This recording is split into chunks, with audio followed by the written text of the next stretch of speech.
Então, muito boa noite, queridos irmãos e irmãs.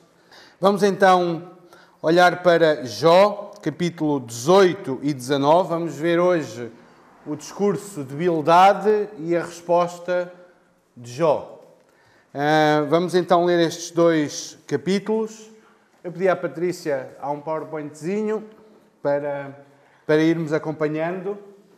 Muito obrigado. Então vamos ler Jó, capítulo 18 e 19, e vamos ver a acusação de Bildade, acusação forte que traça o perfil o final do homem perverso, não é? E com isto insinuando que o fim de Jó é aquele porque ele é perverso. E depois a resposta de Jó, e vemos mais alguns aspectos da sua dor que até aqui ainda não tínhamos visto. E vemos também uma descrição de um rasgo de esperança, de certeza, que nos impressiona a todos. Vamos então ler estes dois capítulos de Jó, 18 e 19. Eu vou ler na Ara, diz assim a palavra de Deus. Então respondeu Bildade o suíta: até quando andarás à caça de palavras? Considera bem, e então falaremos, porque somos reputados por animais e aos teus olhos passamos por curtos de inteligência. Oh, tu que te despedaças na tua ira, será a terra abandonada por tua causa? Remover-se-ão as rochas do seu lugar? Na verdade, a luz do perverso se apagará, e para o seu fogo não resplandecerá a faísca. A luz se escurecerá nas suas tendas, e a sua lâmpada sobre ele se apagará. E os seus passos fortes se estreitarão, e a sua própria trama o derribará. Porque por seus próprios pés é lançado na rede, e andará na boca do forte. A armadilha o apanhará pelo calcanhar, e o laço o prenderá. A corda está-lhe escondida na terra, e a armadilha na vereda. Os assombros o espantarão de todos os lados e o perseguirão a cada passo. A calamidade virá faminta sobre ele e a miséria estará alerta ao seu lado, o qual lhe devorará os membros do corpo, serão devorados pelo primogênito da morte. O perverso será arrancado da sua tenda onde está confiado e será levado ao rei dos terrores. Nenhum dos seus morará na sua tenda, espalhar-se-á enxofre sobre a sua habitação, por baixo secarão as suas raízes e murcharão por cima os seus ramos. A sua memória desaparecerá da terra e pelas praças não terá nome. Da luz o lançarão nas trevas e afugentarão do mundo. Não terá filho nem posteridade entre o seu povo, nem sobrevivente algum ficará nas suas moradas. Do seu dia se espantarão os do ocidente, e os do Oriente serão tomados de horror. Tais são, na verdade, as moradas do perverso. E este é o paradeiro do que não conhece a Deus. Então respondeu Jó, capítulo 19, verso 1. Até quando me afligireis a minha alma e me quebrantareis com palavras? Já 10 vezes me vituperastes e não vos envergonhais de injuriar-me. Embora haja eu, na verdade, errado, comigo ficará o meu erro. Se quereis engrandecer-vos contra mim e me arguís pelo meu opróbrio, sabei agora que Deus é que me oprimiu e com a sua rede me cercou. Eis que clamo violência, mas não sou ouvido. Grito socorro, porém não há justiça. O meu caminho ele fechou e não posso passar, e nas minhas veredas me pôs trevas. Da minha honra me despojou e tirou-me da cabeça a coroa. Arruinou-me de todos os lados, e eu me vou, e arrancou-me a esperança como uma árvore. Inflamou contra mim a sua ira e me tem na conta de seu adversário. Juntas vieram as suas tropas, prepararam contra mim o seu caminho, e se acamparam ao redor da minha tenda. Pôs longe de mim a meus irmãos, e os que me conhecem como estranhos se apartaram de mim. Os meus parentes me desampararam e os meus conhecidos se esqueceram de mim. Os que se abrigam na minha casa e as minhas servas me têm por estranho e vim a ser estrangeiro aos seus olhos. Chamo o meu criado e ele não me responde. Tenho de suplicar-lhe eu mesmo. O meu hálito é intolerável à minha mulher, e pelo mau cheiro sou repugnante aos filhos da minha mãe. Até as crianças me desprezam, e querendo eu levantar-me, zombam de mim. Todos os meus amigos íntimos me abominam, e até os que eu amava se tornaram contra mim. Os meus ossos se apegam à minha pele e à minha carne, e salvei-me só com a pele dos meus dentes. Compadecei-vos de mim, amigos meus, compadecei-vos de mim, porque a mão de Deus me atingiu. Porque me perseguis como Deus me persegue, e não cessais de devorar a minha carne. Quem me dera fossem agora escritas as minhas palavras, quem me dera fossem gravadas em livro, que com pena de ferro e com chumbo para sempre fossem esculpidas na rocha. Porque eu sei que o meu Redentor vive e por fim se levantará sobre a terra. Depois, revestido este meu corpo da minha pele e a minha carne, verei a Deus. Vê-lo-ei por mim mesmo. Os meus olhos o verão e não outros. De saudade me desfalece o coração dentro de mim. Se disserdes, como o perseguiremos? E a causa deste mal se acha nele. Temei, pois, a espada, porque tais acusações merecem o seu furor, para saberdes que há um juízo. Até aqui a palavra de Deus. Vamos orar. Amado Deus, uma vez mais aqui estamos nós diante de Ti, diante da Tua palavra, Senhor, e clamamos pela Tua bênção, pela Tua direção, pela iluminação e compreensão que vem do Teu Santo Espírito, Senhor. Instrui-nos, ó Deus, mediante a Tua palavra. Ajuda-nos a olhar para este acontecimento histórico, Senhor. Este homem que, como Jó, que sofreu tanto, Senhor, foi tão maltratado, tão incompreendido, cheio de questões, Senhor. Mas a sua esperança, Senhor, ultrapassava todas as coisas.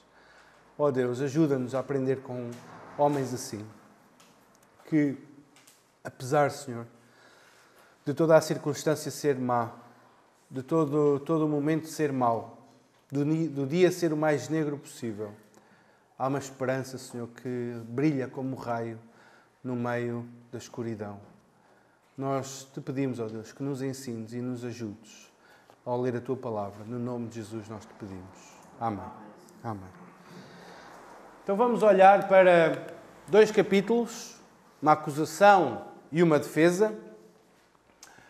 E vamos olhar então primeiro para o capítulo 18. Se os irmãos estiveram com atenção ou se já leram em casa, nós não vamos aqui abordar todos estes aspectos, mas depois em casa podem fazer um trabalho que é o seguinte: imprimem o capítulo 18 e imprimem o capítulo 19. E vão fazer com uma setinha as ligações. Porquê? Porque Jó, no capítulo 19, responde a muitas das coisas que Bildade falou no capítulo 18. Repararam nisso? Questão da tenda, questão da luz, questão da armadilha, questão dos filhos. Jó vai sempre tocar nesses aspectos. A memória do perverso vai desaparecer e Jó diz: quem me dera que fossem escritas as minhas palavras, para que nunca se esqueçam daquilo que eu vivi. Então há muita ligação entre o capítulo 18 e 19, trabalho de casa para aqueles que quiserem encontrar a relação entre a acusação e a defesa de Jó. Então, no capítulo 18, nós vamos ver do verso 1 ao 21, que é dividido em 2 partes. A primeira delas, Bildade defende a sua reputação e dos seus amigos. E a segunda parte mostra a Jó o caminho final do perverso. E com isto, não sejamos ingênuos. O que Bildade está a sugerir é: Jó, este é o teu fim. Este será o teu fim, se não confessares o teu pecado. Então vamos olhar para a primeira parte. Jó 18, 1 a 4. Este é o segundo discurso de Bildade. E o que é que Bildade está a dizer? Está a dizer que Jó não desiste em continuar a falar. Diz: até quando andarás à caça das palavras? Cala-te de uma vez por todas, Jó. Cala-te. É isto que Bildade está a dizer. Até quando estás para aí a tagarelar, a falar? Considera bem e então falaremos. Pensa um pouco. Estás sempre a falar, sempre a falar. Pensa um pouco antes de falar. Cala-te por um momento. Mas o que é que isto mostra? O facto de os amigos não conseguirem que Jó se cale, mostra que não estão a conseguir convencê-lo do seu erro. E, irmãos, isto é algo que acontece pode acontecer com alguma regularidade. Quando nós vamos consolar alguém, começamos a entrar em debate, em questões, e queremos ganhar a questão, e já estamos a querer ganhar o argumento e que a pessoa se cale e saia derrotada dali. Aquilo que começou por uma ida para consolo, acabou num debate e nós a querermos ter razão e a ganhar aquele debate. E que o outro fique calado. E ele diz também, porque somos reputados por animais e aos teus olhos passamos por curtos de inteligência. Jó nunca chamou os seus amigos de animal algum. Mas animais ou curtos de inteligência entendem que Jó os acusa de serem incapazes de refletir e de pensar sobre a situação. Ou seja, eles sentem que como se Jó estivesse sempre a dizer: olha, vocês não conseguem compreender. E Bildad está a dizer: mas quê? Estás a dizer que eu não sou inteligente? Estás a dizer que eu não sou racional? Que eu não tenho uma mente para pensar? Estás-me a dizer que eu sou tipo um animal que não consegue pensar? É isso que tu estás a dizer? De facto, eles não estão a conseguir mesmo sair da sua caixa teológica. Continuam a insistir que se Jó está a sofrer é porque pecou e tem que confessar o seu pecado. Eles ainda não saíram da sua caixa teológica. Então, de certa maneira, eles não são curtos de inteligência, mas se calhar são curtos de sabedoria, que é diferente, é um bocadinho diferente. E depois Bildad até dá assim uma expressão: ó, tu que te despedaças na tua ira. Isto às vezes pode acontecer, irmãos. Nós despedaçarmos na nossa ira. Nós trazermos sofrimento a nós por causa do nosso próprio erro, da nossa própria teimosia. E diz: pensas que és muito especial, Jó? Pensas que és mais que os outros? Será a terra abandonada por tua causa? O mundo todo vai sofrer porque tu estás a sofrer? Pensas que és alguma coisa de especial?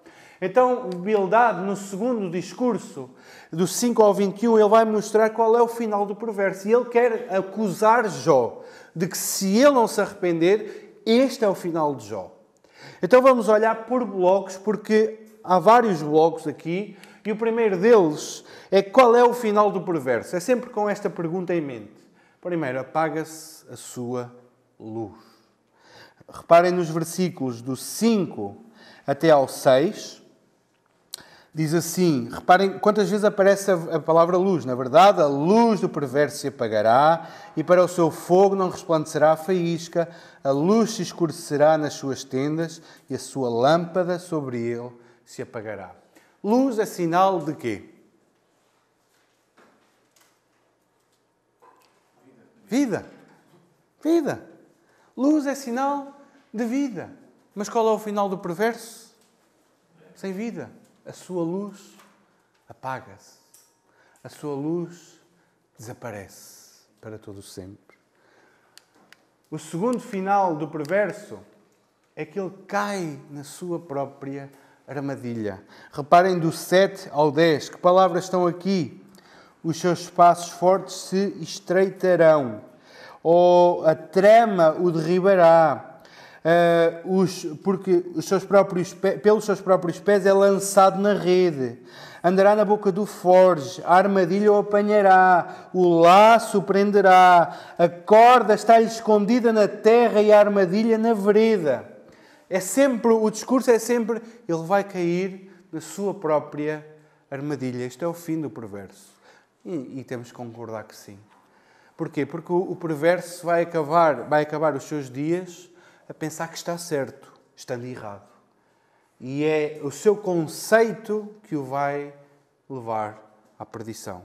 É o seu conceito de pensar, não existe Deus, por exemplo.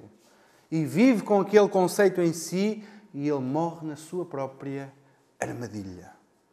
Cai no seu próprio laço. Também a desgraça virá sobre ele, do 11 ao 13. Reparem nas palavras que são usadas. Calamidade, miséria, A miséria lhe devorará os membros do corpo. Serão devorados pelo primogênito da morte. Então, reparamos aqui os termos que são utilizados para, ou ainda no 11, os assombros os espantarão e perseguirão a cada passo. O que virá, o final do perverso, é a miséria, é a calamidade, é a tragédia total. Este é o final do perverso. E nós temos que dizer, sim, é verdade, Bildade. Sim, este é o final do perverso. E também a sua memória, ou a memória da sua vida, desaparecerá por completo. Agora do 14 ao 19. Reparem a palavras como tenda. Será arrancada a sua tenda da sua casa, né? Será levado pelo rei dos terrores. Depois nenhum dos seus morará na sua tenda. Espalhar-se-á enxofre sobre a sua habitação. Ou seja, tudo aquilo que pertence a um homem é esquecido. A sua casa é esquecida. O lugar da sua habitação é esquecido. E no 17 diz, a sua memória desaparecerá da terra e pelas praças não terá nome. Acabou. Esquecido para todo sempre. Acabou-se ali a história de um homem. Este é o final do perverso. E no 21 diz, tais são, na verdade, as moradas do perverso. E este é o paradeiro do que não conhece a Deus. E nós temos que concordar com isso. Sua luz apaga-se, sua vida termina, ele cai no seu próprio erro, que o apanha, a desgraça vem sobre ele, a sua memória é retirada da terra. A memória dos salvos é diferente. Nós temos um testemunho vivo para todo sempre, não é? Nós estaremos para sempre com o Senhor. Mas aquele que é lançado no lago de fogo, esse é esquecido para todo sempre. E nós concordamos com Bildade. E embora esta seja uma descrição dos horrores e da tragédia daquele que morre sem Deus, qual é o erro de Bildade? O erro está na sua má aplicação à vida de Jó. Este é o erro de Bildade. É continuar a insistir que ele morrerá nesta situação se ele não confessar o seu pecado. Percebemos como um bom conceito teológico, um conceito acertado, que nós concordamos, ainda assim mal aplicado, só traz prejuízo. Só traz prejuízo à vida de quem sofre. E agora olhamos para o capítulo 19 e vamos ver aqui várias secções. Temos 5 secções no capítulo 19. Temos 3 queixas de Jó. Primeiro contra os seus amigos, contra Deus, contra a sua casa, se bem que não é diretamente, mas temos um pedido por compaixão e uma esperança no Redentor. Estes são os 5 pontos do capítulo 19. Primeiro ponto, então, do 1 ao 5, vemos aqui uma queixa contra os seus próprios amigos. E reparem nas palavras usadas. Afligireis, quebrantareis, vituperastes, envergonhais, injuriar-me. É isto que vocês me têm feito. São estes os males que vocês me têm trazido. Até quando afligireis a minha alma e que me quebrantareis com palavras? Então Jó apresenta a sua queixa em relação aos amigos. As palavras usadas mostram como Jó se sente atacado com o discurso cru e insensível dos 3 amigos. Jó sente-se magoado, porque aqueles que foram para lá para o consolar estavam a afligir Jó. Teria menos dor se eles lá não estivessem. Mas fazia parte da prova, como nós sabemos. Fazia parte da sua prova saber se ele blasfemaria ou não de Deus nestas condições. E no versículo 4, irmãos, temos aqui, embora haja eu, na verdade, errado, comigo ficará o meu erro. Será que Jó está a admitir, então, que toda aquela situação é por causa de um pecado? Será? Eu creio que não.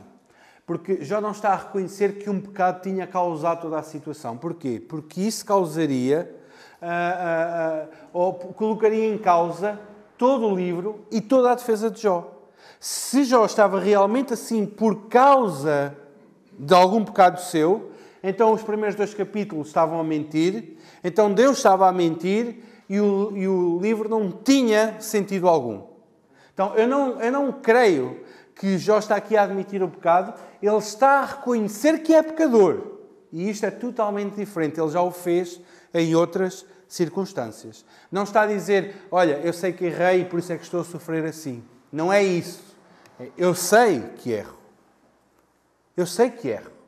E comigo está esse erro, eu admito isso.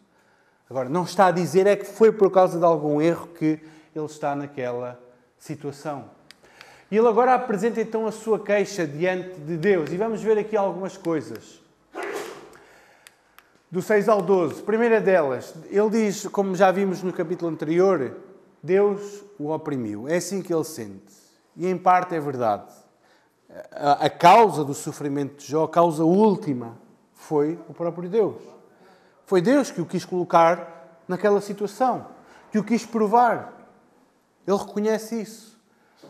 E, ao contrário da ideia de Bildade, que se ele está a ser perverso e vai acabar mal, diz, foi Deus que me colocou nesta situação. Em segundo lugar, ele queixa-se que Deus não lhe responde.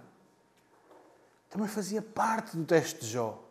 Deus não me responde. Quantos de nós aqui é que já sentimos a dor de não ouvirmos, de não termos respostas de Deus quando precisamos tanto de uma resposta? Quando queríamos tanto ver algo esclarecido na nossa mente e Deus permanece em silêncio. E isto causa dor na vida de Jó. Ele diz, eis que clamo violência, mas não sou ouvido. Grito socorro, porém não há justiça. Eu clamo ao Senhor. Eu clamo ao Senhor. Mas Ele não me responde. Querem maior dor para o ser humano do que essa? Não ter resposta de Deus. Não ter resposta de Deus. Mas fazia parte do texto. Também ele diz que Deus o deixou sem saída. Reparem, se Bildade diz no versículo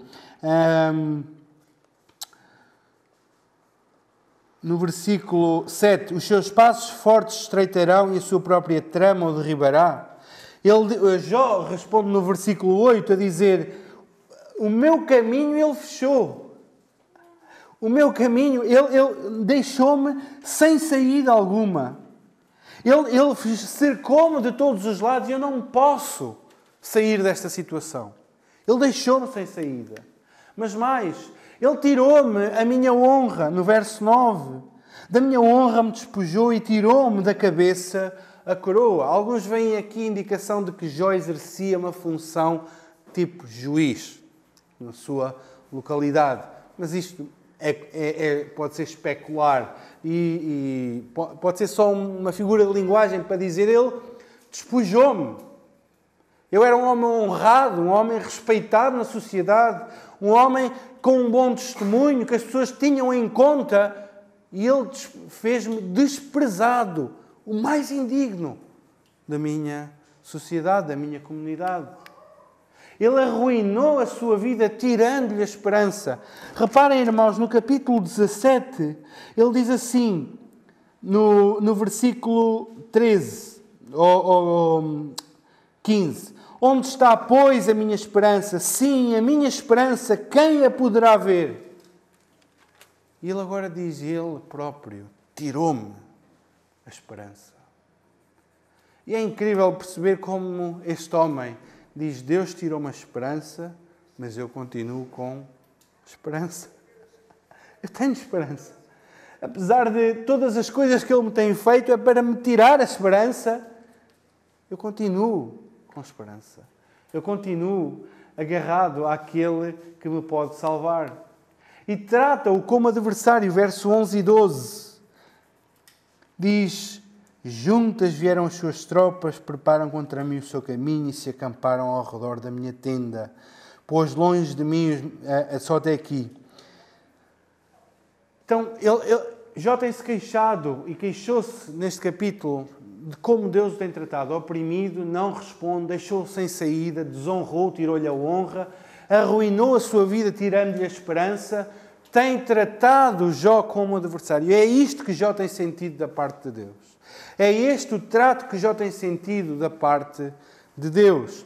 E ele agora vai continuar e vai falar acerca da família, mas eu quero que os irmãos notem que esta ação da família não é tanto por ela, mas é também uma ação de Deus para provar Jó.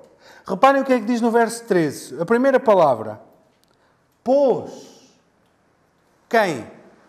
Quem é que pôs? Deus. Tudo agora que ele vai falar acerca da família, devemos entender, foi Deus, ou Jó também entende, foi Deus que colocou esta situação em mim. Foi Ele que me pôs assim. E como é que Deus o colocou em relação à sua família? Em primeiro lugar, os irmãos, ou os parentes chegados. Ele diz, pôs longe de mim a meus irmãos, os que me conhecem como estranho, se apartaram, desampararam, esqueceram. Quem é que já se sentiu assim? Pela sua própria família. Desamparado, esquecido, abandonado pelos seus irmãos, pelos seus parentes. Todos o tinham abandonado. E a verdade é que não vemos em lado nenhum os seus irmãos a irem ajudá-lo, a não ser quando Jó é restaurado lá no final. Mas isto porque Deus também restaurou estes relacionamentos. Mas é assim que Jó se sente.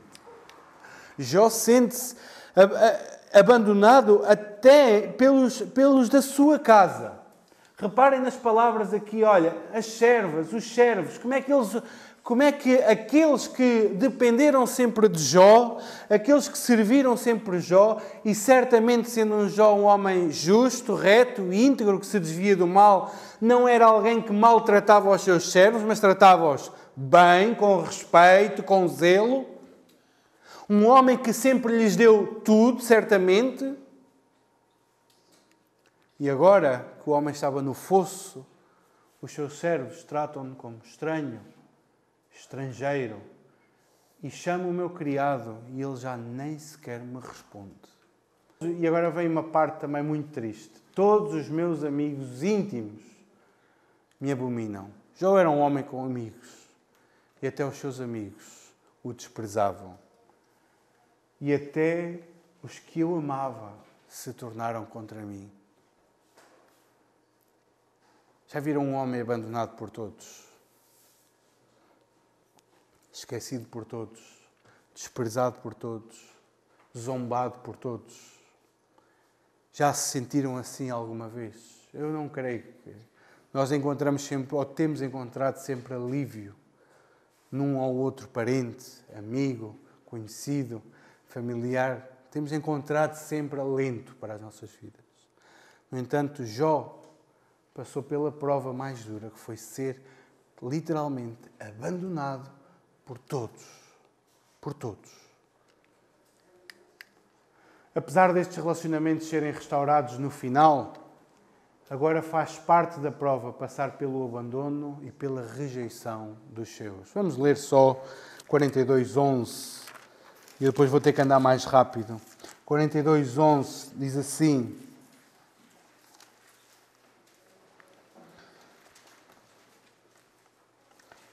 Irmãos, eu imaginem vocês passarem por esta situação de Jó e agora que estão bem, acontece isto. Não é?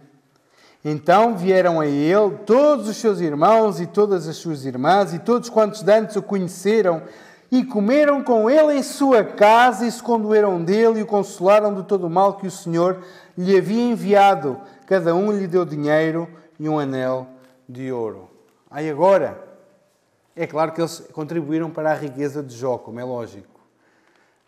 Mas agora, já se sentiram abandonados por todos? Já o sentiu. Mas o Senhor restaurou-lhe no final todos estes relacionamentos. E vemos no 21, 22 um pedido de Jó: compadecei-vos de mim, amigos meus, compadecei-vos de mim, porque a mão de Deus me atingiu. Tenham compaixão. É incrível como ter que pedir a alguém que nos veio para nos consolar: tem compaixão de mim. Tem compaixão de mim.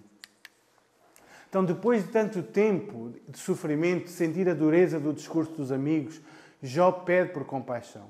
É lamentável quando temos que pedir por compaixão àquele que supostamente, ou àqueles que supostamente vieram para nos consolar. Mas é isto que Jó faz. Diz: tede compaixão de mim, meus amigos.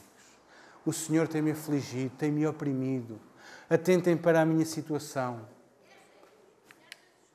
E agora no 23 ao 29, Jó então expressa esse desejo: quem me dera fossem gravadas, fossem agora escritas as minhas palavras. Respondendo um pouco àquilo que Bildade disse, não é?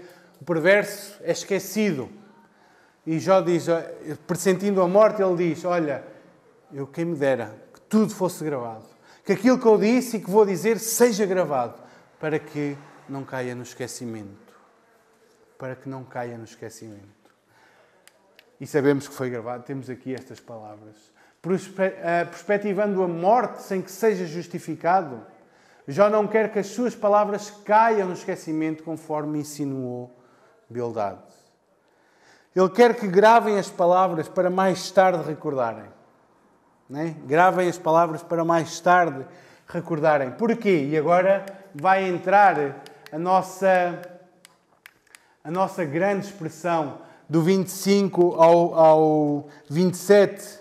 Diz que quem me dera que escrevam. Porquê? Porque eu sei que o meu Redentor vive e por fim se levantará sobre a terra.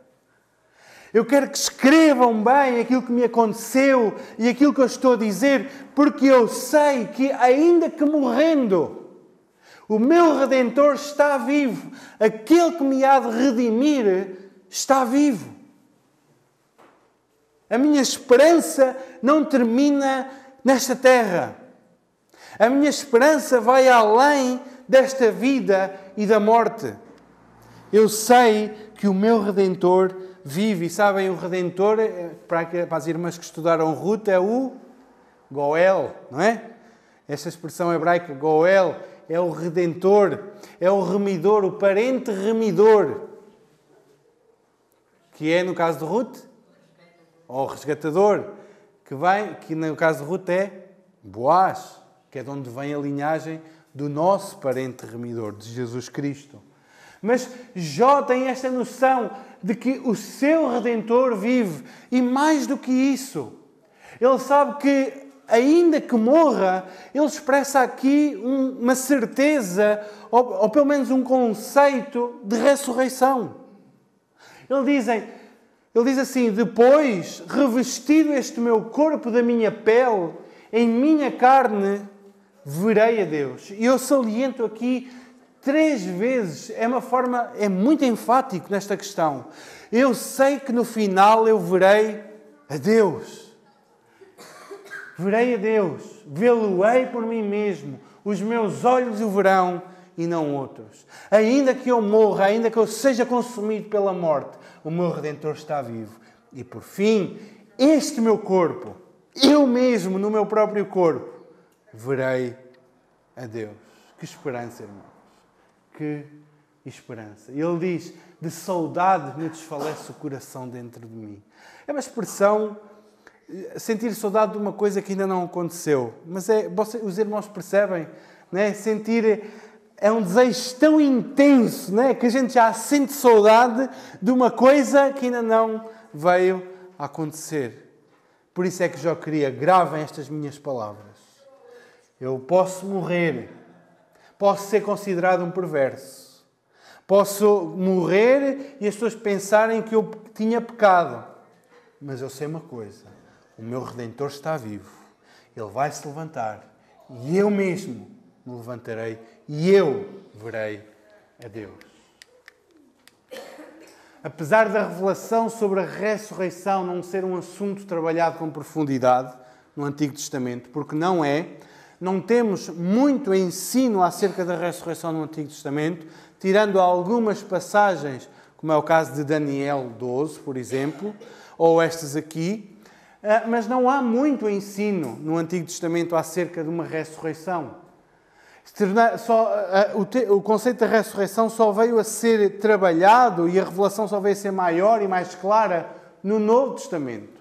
Porém, Jó expressa a sua total confiança que mesmo que seja tragado pela morte, ele sabe.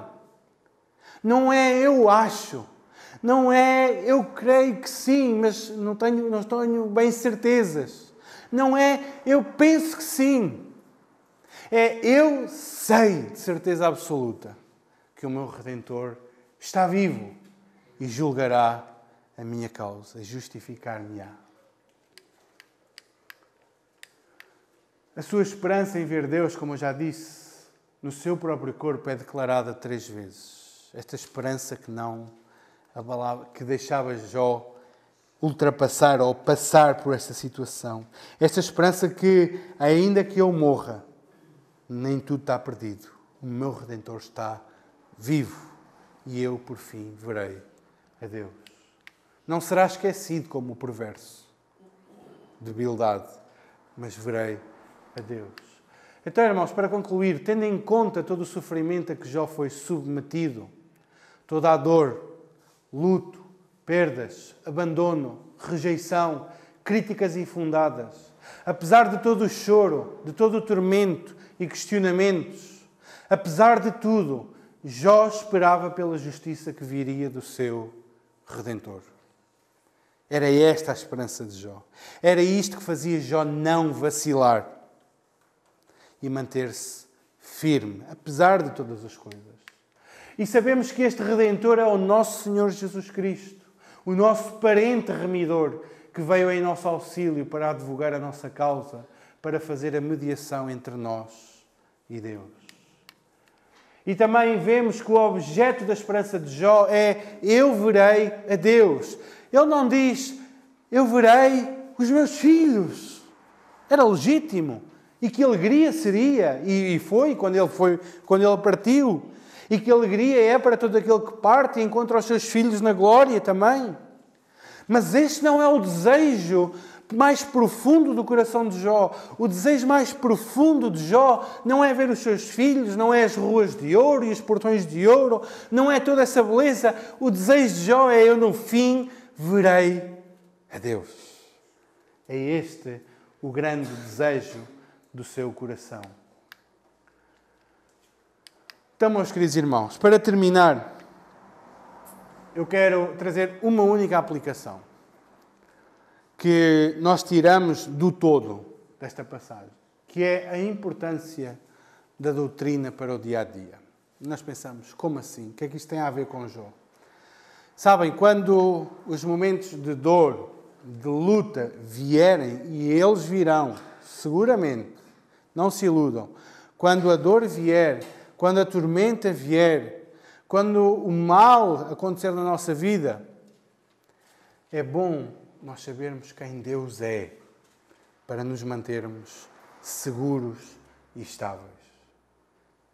O que é que manteve a fé de Jó? O que é que manteve a integridade de Jó? O que é que fez com que Jó não blasfemasse de Deus? O que é que fez com que Jó tivesse certeza, apesar de tudo estar em sentido contrário, ele olhava e dizia: eu tenho esperança, porque ele sabia quem Deus é. Ele sabia quem Deus é. E então é importante a doutrina para o dia-a-dia. Aquelas pessoas que pensam: a doutrina é para os teólogos, é para os estudiosos. Não, irmãos. Doutrina é para todos nós. Ensino, teologia é para todos nós. Todos nós precisamos saber quem Deus é, os seus propósitos, os seus planos, os seus objetivos, como Ele age, como Ele trabalha em nós, o que Ele espera de nós. Isso é doutrina e nós precisamos de saber isso. Para quando vier o dia mau, como nós vamos ver em Efésios no domingo, nós possamos resistir. Nós possamos resistir. Conhecer a Deus e os seus atributos, as suas promessas, será de grande ajuda para ultrapassar os dias mais negros da nossa peregrinação. O que é que nos tem sustentado ao longo do tempo? Todos nós já tivemos muitas lutas. E o que é que nos tem sustentado? É saber exatamente quem Deus é. É saber que Ele é bom. É saber que Ele é o nosso pastor. É saber que Ele cuida de nós, que Ele zela por nós. Que Ele é o nosso Pai. Que Ele não nos desampara, não nos abandona. É saber todas essas coisas acerca de Deus que faz com que o nosso coração não se desfaça em descrença completa. Nós precisamos de doutrina. Precisamos de conhecer a Deus para resistir nos dias da adversidade. Quero dar o exemplo de Joel e Kimberly. Um exemplo que eu retirei de a Susana é que está a ler o livro e falou-me, e eu depois gostei também e fui ler, do livro Cavo Mais Fundo, de Joshua Harris. Joel e Kimberly, o Joel é irmão do autor, mais novo, casou, e pouco tempo depois a mulher ficou grávida, e na gravidez, através das ecografias, perceberam que a menina tinha um problema no coração. Não tinha uma das câmaras do coração. A menina nasceu com muitos problemas no coração e aos 2 meses ela teve que ser operada de urgência. Por um erro médico, a menina morreu. É um momento triste para a vida de qualquer casal. Primeiro filho e morreu aos 2 meses. E sabem, o testemunho que ele dá é exatamente de que foi conhecer quem Deus é. Conhecer a sua soberania, a sua providência, o seu amor que os sustentou. Eles escreviam um blog e continuaram a escrever após a morte da filha e sempre mostravam gratidão a Deus pelo Evangelho. E sempre mostravam confiança em Deus pela sua providência. E foi isto que os sustentou no dia mau. E não precisamos de ir para um exemplo de um livro. Cada um de nós certamente terá muitos exemplos.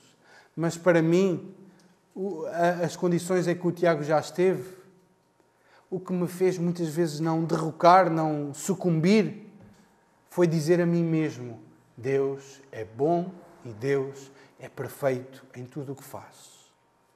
Mesmo que eu não compreenda. E o que eu tive que pedir muitas vezes foi: Senhor, ajuda-me a confiar em Ti, mesmo sem perceber o que é que está a acontecer. Mas eu sei que Tu és bom e eu sei que Tu és perfeito. Conhecer a Deus com profundidade para ultrapassarmos o dia mais negro. O que sustentou Jó foi a sua certeza de que o seu advogado, expressões que já vimos, já viram? Que vamos juntando ao longo do livro: advogado, árbitro, testemunha, penhor, redentor, agiria em seu favor e que a morte não era o fim de todas as coisas. Assim também nós alimentemos o nosso coração e a nossa mente com as verdades de Deus. E para isto nós precisamos de ler, de conhecer. Para isto é que nós insistimos em pregar expositivamente todos os textos da Bíblia, ensinar a palavra, porque é com este ensino que nós vamos aguentar e resistir sabendo quem Deus é, conhecendo a Deus. Assim também nós alimentemos o nosso coração e a nossa mente com as verdades de Deus, para que no dia da angústia estas verdades nos sustentem. Que o Senhor nos abençoe e nos ajude a buscá-lo, a querer conhecer mais dele, para podermos passar por todos os momentos da vida sempre com a certeza de que o nosso Redentor está vivo e a morte não é o fim de todas as coisas. Que o Senhor nos abençoe.